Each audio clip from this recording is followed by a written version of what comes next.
Welcome back to Out and Into Open Arms, the podcast about youth who are coming out. I'm Jess Goff. And I'm Mark Belanger. So Jess, there was a big Pride parade a few weeks ago. As usual, it was incredible. Tell me more.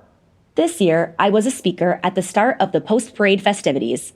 I was on time, on stage, microphone in hand, and all I could see were all of the people streaming in from the parade. I had this incredible feeling of energy and vibrancy as the crowd just kept swelling to an estimated 10,000 people.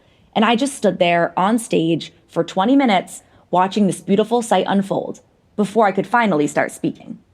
Amazing. What else? Well, there's nothing like a Pride event for intergenerational connection. It's a beautiful thing. Kids see our history right in front of their eyes. They see older adults, safe, living authentically, and thriving. That's a powerful message of hope, just from bringing people together. Anything more? Oh, there's so much more. One of the things I love is that there's a group of folks who wear t-shirts that say free mom hugs or free dad hugs. It's a way for kids and adults in the community to experience the unconditional love they may not receive from their own parents. It's something that every single person deserves to experience, and it's beautiful to witness. You paint a vivid picture, Jess. On with today's story? Let's do it.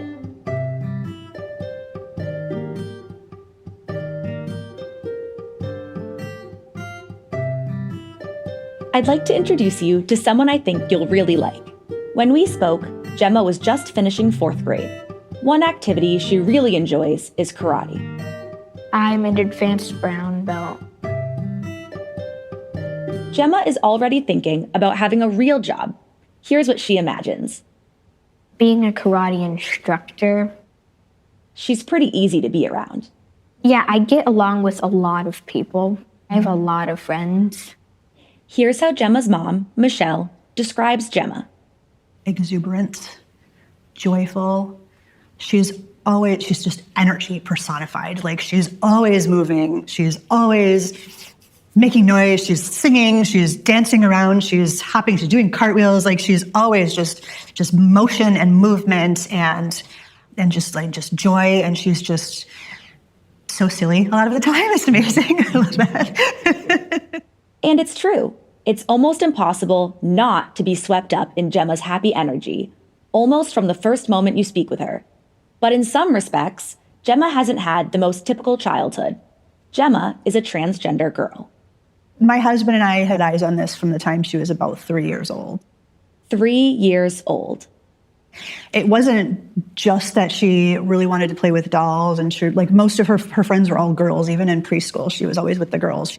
She would talk about when she grew up, she wanted to be a mom. Like, she never said, I want to be a dad someday. Jemma has 2 older brothers. And back when she was just 3 years old, the family had a dog, a female. So as mom, who thought she was raising 3 boys, Michelle would sometimes joke that the dog was her daughter. And this is how Jemma reacted.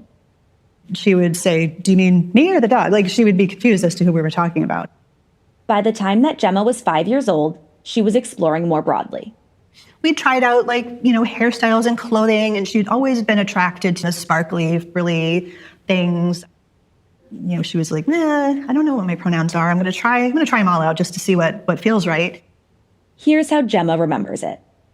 I think kindergarten, I was kind of thinking about it. I remember I asked my mom if it was possible to switch genders and if people just kind of stayed in the middle. So for a while, I was gender neutral or gender fluid. Michelle and her husband supported her explorations. Wherever she was going to end up, she needed to have that space and time to get there.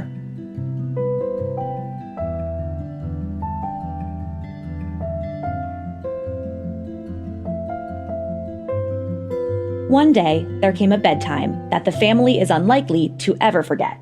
Michelle was putting clean sheets on Jemma's bed. Do you want Scooby-Doo or Transformers or Buzz Lightyear? And she just started crying and was like, no, I can't do this.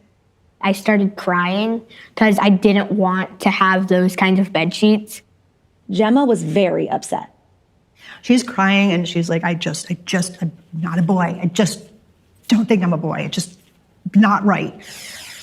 And, you know, my husband just kind of gently asked her, is it that you're not a boy or is it that you're a girl? Is it that you're not a boy or is it that you're a girl?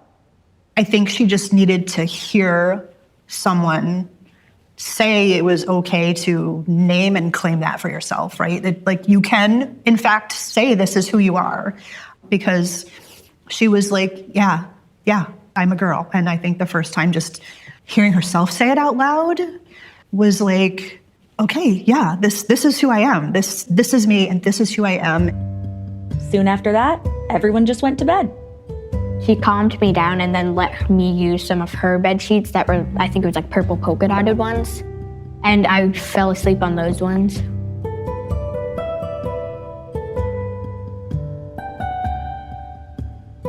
What are you thinking, Mark? Well, I love the ending. There's a tremendously important conversation, but it's late. Jemma's young, and it's bedtime, so everyone went to sleep. Yes, and in Jemma's case, on purple polka-dotted bed sheets. I love it. Also, 3 years old. There were signs from such a young age here. Yes, and that's more common than you might think. 3 years old is right around the time that all children start to understand the concept of gender. And for some kids, the sense that something doesn't feel quite right emerges right away. Even at such a young age, Jemma talked about wanting to be a mom, not a dad. Right. And note the way Michelle and her husband responded, allowing time and space for Jemma to explore and discover. Part of that was trying on different clothes, and part of it was trying on different pronouns. It takes time to see what fits. One other thing will stick with me, the way that Michelle described Jemma. Dancing and cartwheels and movement and energy. She's not describing a boy or a girl. She's describing a kiddo. Yes, first and foremost, kids are kids. Let's get back to the story.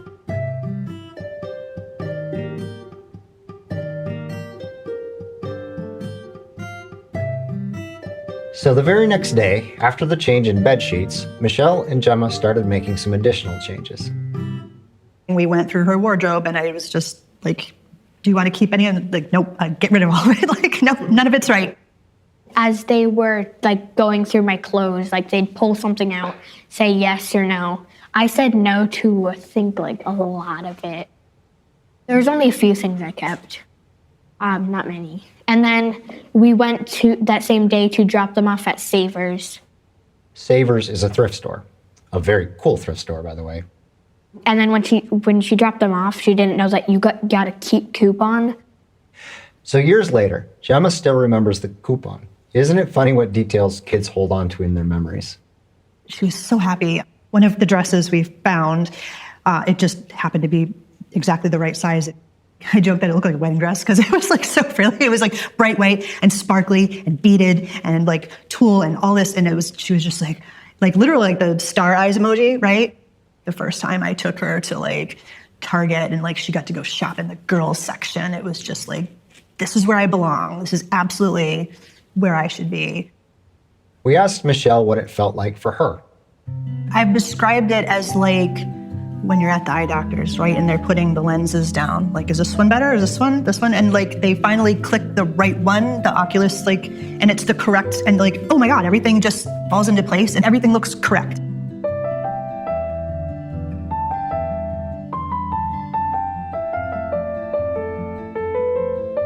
Michelle and her husband began telling others in the family.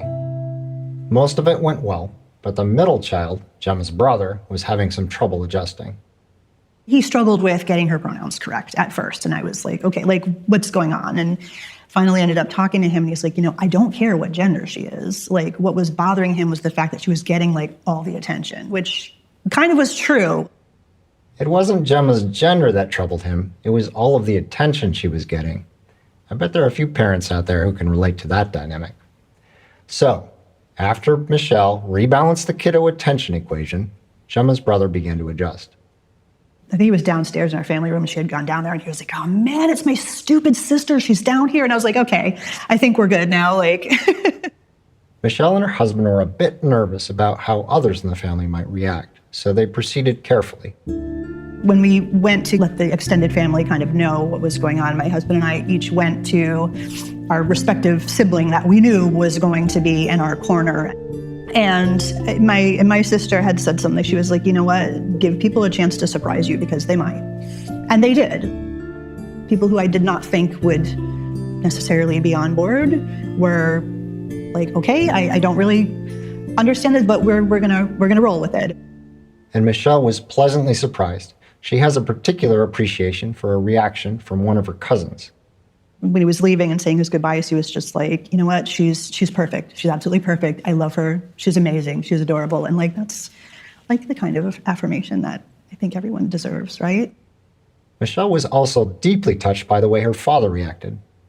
He proceeded to say something really insightful about how important visibility and representation are, and how seeing someone else live as their authentic selves gives other people the courage to do the same. And, you know, he was born in 1942, right? So he was speculating about the people in his life that he might have known growing up who didn't have that and who weren't able to live as their authentic selves, and how painful and isolating that must have been. And I was like, Dad, I think you understand more than you give yourself credit for here. Like, even when he was like on his literal deathbed in hospice, he said, you know, I love your boys and your girl. You know? So he is probably a good reason why the rest of the extended family kind of fell in line. But that wasn't the only reason the rest of the family stayed in line. Michelle was firm about what she expected. I was very prepared to say that if you are not willing to be supportive, then you do not get the privilege of being in my child's life. I have a reputation in my family for being kind of outspoken. They know that I'm not going to allow her to be disrespected.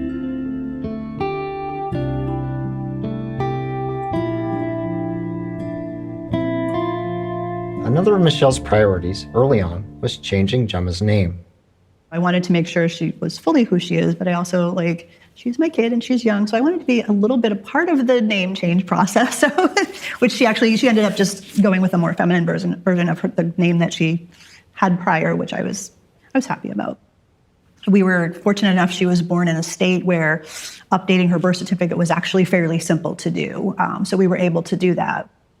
Now, for some parents, there's a bit of a grieving process as you let go of one identity for your child and adapt a new one. We asked Michelle about that. She had an interesting and introspective response. Keep in mind that Michelle has 2 older children, both boys. I do wonder if, for example, she had been assigned female at birth and then came out as a trans boy. Would I be, like you said, grieving a little bit? And maybe, you know. But Michelle sees a broader context. When you're having a child, you are going to speculate about who that child is going to be. It's natural. You can't help it.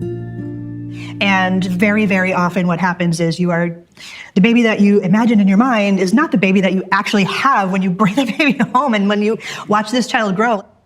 Whatever your ideas about your kids are, this is the kid that you have. So you get to be the parent to this child. Part of Michelle's response is shaped by her experience with her own mother. Michelle felt that her mom wanted her to be someone other than who she truly was. I have the opportunity to be the parent that I should have had. I get to be the mother that I needed when I was 10 years old. Like, I have an opportunity to be that person now. Ah, a chance to set the universe right. Michelle holds on to a few special family memories. Here she recalls Jemma spending time with 2 relatives, adult women. And they were crocheting and they were chatting with each other about like all these, and she was giggling. It was such a beautiful moment for me to see her like with her other family, just being able to just be herself. And she was having so much fun. I forget what they were laughing at, but like just silly stuff. Also, there are a few photographs that Michelle cherishes.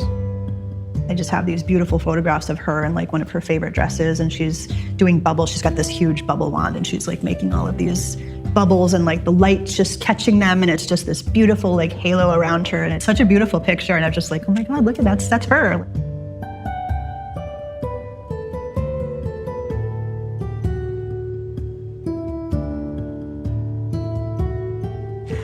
What caught your attention there, Jess? I loved the metaphor Michelle used. she compared the process that Jemma went through, trying on a bunch of clothes, to the process that you go through at the eye doctor, looking through lens after lens after lens, until you find the one that, in her words, makes everything fall into place. I know, right? I imagine that Jemma probably felt quite a release of tension as the clothes on the outside began to match the kiddo on the inside. Jemma's brother's reaction was hysterical and also instructive. Yes, he had some trouble adjusting, but it had nothing to do with gender. The problem was that his stupid sister, his words, was getting all of the attention. I also really like what Michelle's sister, Gemma's aunt, said. If you give people a chance, they might just surprise you.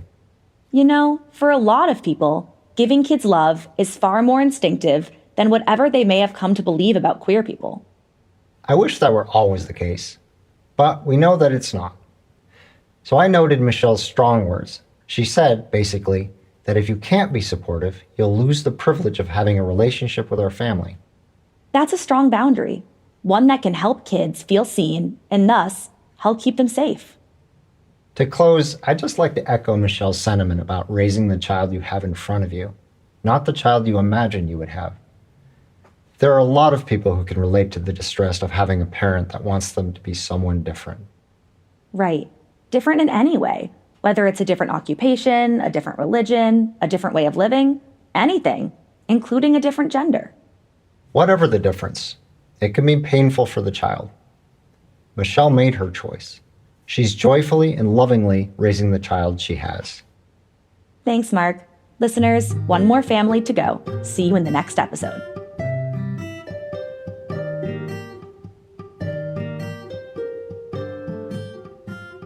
This podcast has been brought to you by New Hampshire Outright.